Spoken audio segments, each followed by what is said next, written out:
A short while back, a group of computer engineers left on a late Sunday afternoon for a flight to Dayton, Ohio for a week-long convention. Before they left home, they assured their wives they would be home by early Friday evening. After completing the conference on Friday morning, and with their bags in hand, the group headed back to the airport for their flight back home. Arriving somewhat late due to traffic congestion, and in their haste to get to the boarding of their flight, one of them inadvertently kicked over a table which held baskets of apples. Apples flew all over the floor of the concourse. Without stopping or looking back, the group still barely managed to reach the boarding area in time for their flight departure. All of them, that is, but one. That individual paused and took a deep breath after experiencing a twinge of compassion for the girl whose apple stand he and his companions had overturned.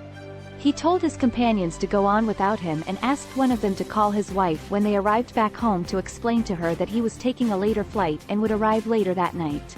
He then returned to the main concourse area where the spilled apples were spread all over the floor. After viewing the scene before him, he was glad that he had returned.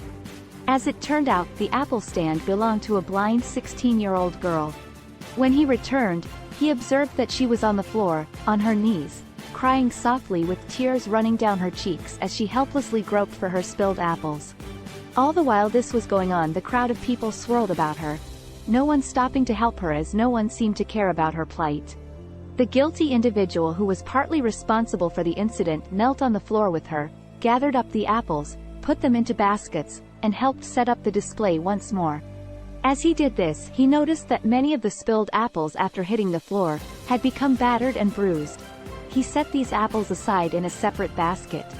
When he had finished, he pulled out his wallet and said to the girl, "Young lady, please take this $50 for the damage that we did." He then kindly asked her, "Are you okay?" The girl nodded yes through her tears. He added, "I sincerely hope that we didn't spoil your day too badly." As he started to walk away, the bewildered blind girl called out to him, "Mister." He paused and turned to look back into those blind eyes. She continued, "Are you Jesus?" He stopped in mid-stride, pondering what she had just said.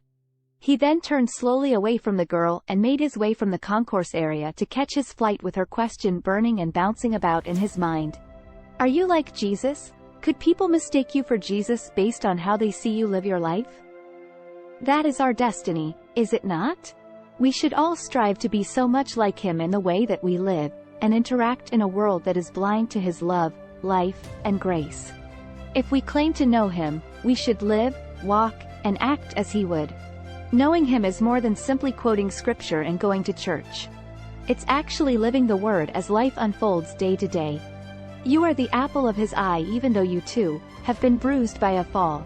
He stopped what he was doing and picked you and me up on a hill called Calvary, and paid the price in full for our damaged fruit. Let's all live like we are worth the price he paid.